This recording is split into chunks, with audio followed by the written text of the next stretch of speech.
winter is here. I know what I must do.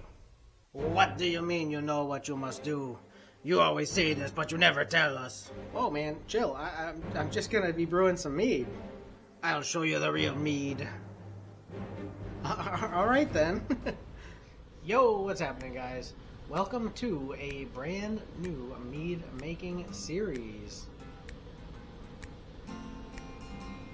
So you'll see behind me, I've got a whole bunch of ingredients that we're going to go ahead and use to make a mead today.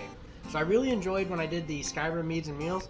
I liked those meads that I was making out of that book, and I think I liked them because they were short meads. They were only like 2-week ferments, and you were just adding everything in all at once. It's easier to make, quicker to get a product that's tasty, nice and sweet. So I'm going to kind of take that example, and I'm going to do these only 1 week. We're going to see what happens. So my goal is, I've got these small 1-gallon fermenters. So what I'm hoping to do is start a batch, let it go for a week, and then I'm going to put it in the fridge and then like rack it so it's a little bit clearer, get some of that yeast to settle out. And then I'm going to go live on the main channel here, and we're going to do Talking Mead live like I did a couple times before. So I'm really excited to be starting this series. I think it's going to be a lot of fun to do, and hopefully you guys enjoy. If you do, make sure you drop me a like down below. It's much appreciated. But anyways, let's go ahead and jump right into making some mead. Okay, so first of all, you'll probably notice that I'm not in my usual space where I was recording making mead at home videos. And here where I'm at, I don't have an actual kitchen. So we're going to be doing things a little bit different. My normal process is heat up some water, get the honey mixed into the heated water, and then pour it into my fermenter with any other ingredients that I add. Here we're going to do everything cold and see how it works out. And of course, first thing first, we got the sanitizer. I'm going to go ahead and sanitize like all the tools that I'm going to be using. Basically just everything I'm going to be using. Going on into the sanitizer. Make sure these fill up with water. These are the airlocks, the bubblers. And also we have bungs. So probably should show you this. These fermenters come with this cap with a hole in it. So you're going to put that bung in there, put the airlock in there, and that lets all the CO2 out. And it's got a nice little plastic seal on there. So when you stick that lid in there, it should be nice and sealed up. These little fermenters are from Northern Brewer. I'll go ahead and link them. I was going to get the glass ones, but they were sold out, and I wanted to get this stuff right away, so I went with these. If I could have got the glass ones when they were available, I would have done that. But I'll go ahead and link to these ones. Maybe I'll link to the glass ones too if you're interested in that more than these. Anyways, that's everything we need, all getting sanitized, including the jug that everything's going to be going into. So we'll go ahead and let that sit for a little bit, and then we'll be back. Alright, I'd say it's all sat for long enough, so I'm going to take these airlocks, and I'm actually just going to go ahead and throw them over here in the other fermenter, the empty one, because we're going to take this sanitizing liquid, we'll just pour it into that one for the time being. I got a spoon for mixing, we got a knife for cutting, these caps can just go over there, the bungs can just go ahead and go over there. We're going real simple with this one. I'm excited to see how it turns out. I think we could make some really good stuff here. I enjoy the quick meads a lot, so. And a measuring cup. There it is. Now let's go ahead and actually get to making the mead. Alright, so like I said, I'm going to go ahead and pour this sanitizer into here. Oh boy. Try not to make a mess. I've done well so far.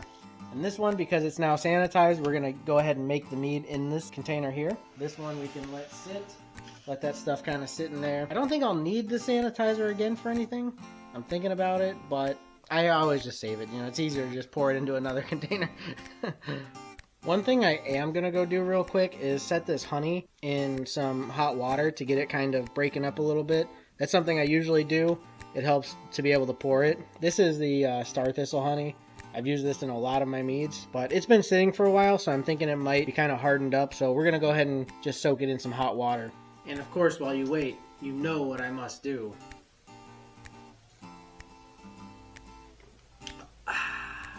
Alright, while we're waiting on that honey to loosen up a bit more, we're going to go ahead and throw in our other ingredients. We'll throw in we're going to go ahead and throw in some hibiscus flower. If you can't already tell, I'm kind of just winging it, and I like hibiscus tea, and I like the mead that had hibiscus flower in it. So we're going to go ahead and throw some of that in there.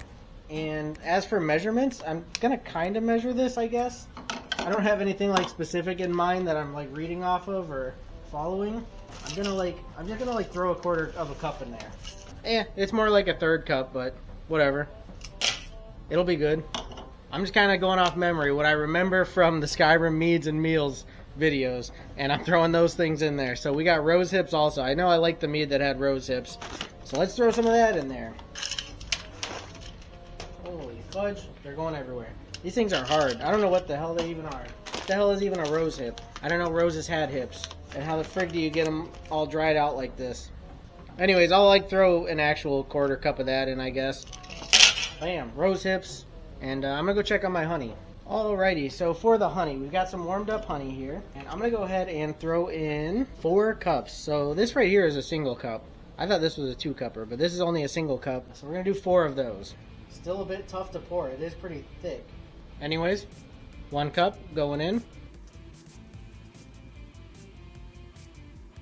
Alright, I'm not going to make you guys sit through all of that because, I mean, this is going to take a bit to get 4 of these. So I'll either speed it up or just cut ahead. So enjoy whatever comes next. 2 cups. 3 cup. Alright, you know me. I'm not going to lie to you guys. This last cup is super thick. Extra crystallized.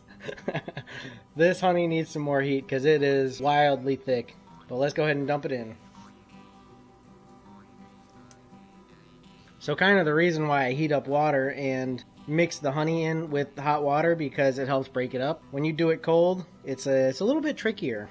That's the honey in. I'm going to go ahead and throw some of this spring water into the cup measure I was using to try and break up a little bit more. Try and get a little more of that honey in there. I don't know if it's going to do much, but we'll give it a try. Nah, it's just too thick. Well, anyways, we got to go ahead and try and get some of this water mixed in here. So I have the spoon and I have the water. So we're going to kind of gently add the water, I suppose, as I mix. See how this goes? Maybe it's better if I'm on this side. I think maybe you could see better. I'm not too sure. I mean, it's not horrible. You can feel it kind of loosening up as you add the water. It's not like it's too thick to where it's not going to end up getting dissolved. It might just take a little more time.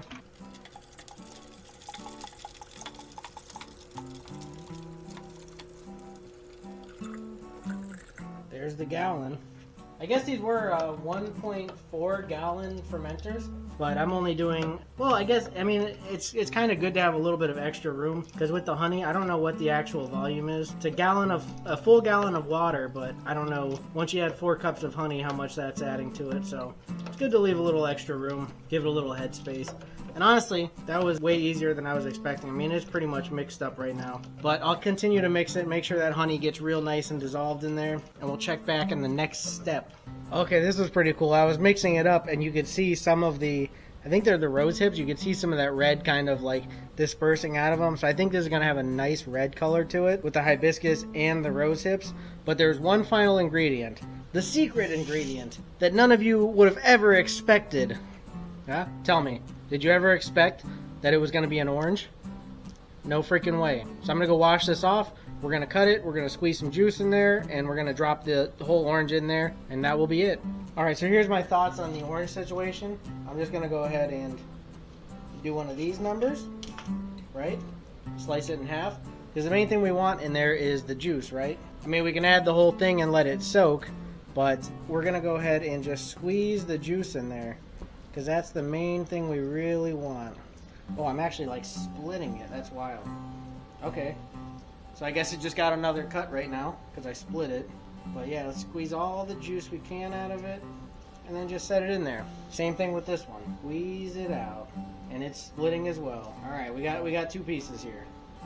That's what's nice about these like open mouth fermenters too. It's not like a carboy where you have a thin mouth that you can put stuff in so like it gets stuck in there. This way, you put that in there, I mean I can just reach my hand in there and grab it back out, easy enough.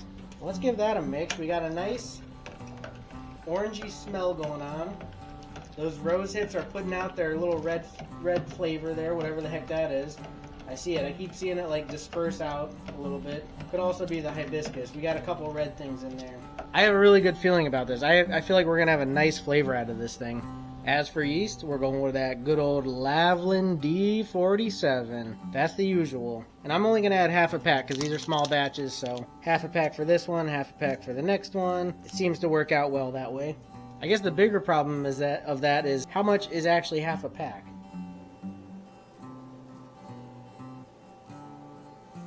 You know, I'd say that's probably about good. So we're gonna give it a final mix, final oxygenation with that yeast on in there. And this is gonna go away for a week. In a week, I'll be drinking this and I'll be live.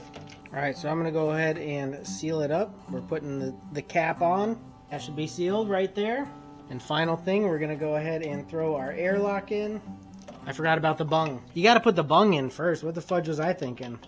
All right, bung going in. Airlock going in. And now the process can begin.